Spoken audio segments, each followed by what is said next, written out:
ma'am ngasisu video na bom pudan la amadi श्रम card labour card है मत क्रम डाउनलोड तौगने है मैम फन थमजगे आमदा कोई क्रोम ब्राउजर त चमनी श्रम कार्ड है थादनेब अगर चिदा श्रम कार्ड थारगा चिदा होम है थोलकनी होम चंगबीरने कोई होम चंग चिदा रजिस्ट्रेशन ऑन श्रम कार्ड चिदा चंगदनेब रजिस्ट्रेशन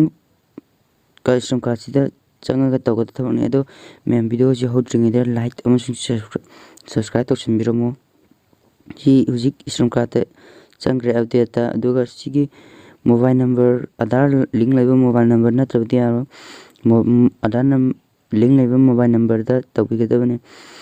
मदुगी मोबाइल नंबर अदु नमजरो अदुगा इंटर कैप्चा जी सु नमसनबिरो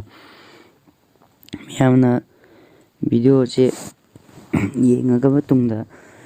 दोना श्रम कार्ड डाउनलोड तौनिंगबा लेरजु दुम कमेंट तौसनबिरो नत्रगन आई WhatsApp ता टेक्स्ट थाबिरो अगर छि नंबर तुंगदा सेंड OTP ता नंबिरनी अगर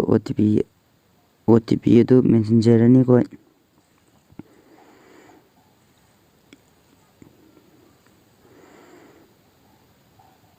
दुगा खोगी आधार नंबर नंबिरनी दुगा कोई फिंगरप्रिंट नुंग यावदबनीना फोन ददी OTP ओइन नंबिरो तो मैम आई हुजिक उलिबा वीडियो से फोन तौबा याबा वीडियो ngतने लैपटॉप त तौबा याबा नते लैपटॉप तजु याय अदबु फोन हाजिदी मैम कमन ओइदना दुना फोन तौबा याबनी तइजे OTP द थंबिरो कैप्चा नंबिरो कैप्चा नंबर मतुंग द सबमिट नमिगदबने मैम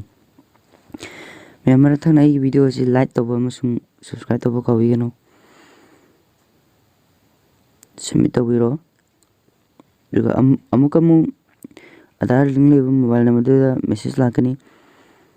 OTP दो अमुक नंबिरो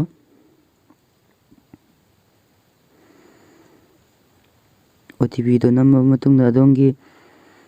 लेबर कार्ड दा सोदन थोलकनी दो छि थोलबा कांदा अदोंगी मोबाइल की डेस्कटॉप साइट तो ऑन तौबिरो मतब चंगा साइट ऑन तौबिरो जूम का जूम पिक्सल काना सिदा ब्लू कलर टिक असि नंबिरो अदगी मतुंग सिदा डाउनलोड नंबिरो अदुगा सिगी श्रम कार्ड थोले एमएम अदुगा सि मतक लेबा ग्रीन टिक ता डाउनलोड कार्ड सिदा नंबिरो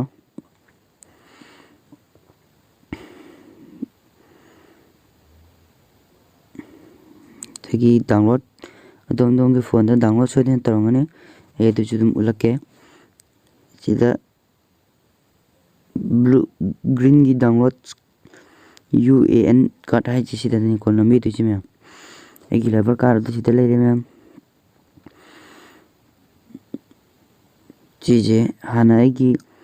फोटो यावतबी लाअमने अदो हुजिक फोटो याहन मने अदो डाउनलोड तौबा मतुंग दा 5 मिनट ज चंगो डॉक्यूमेंट येंगो अदा एगी श्रम कार्ड जे यारमनी दो मैम लाइक तौबा काविगनो सब्सक्राइब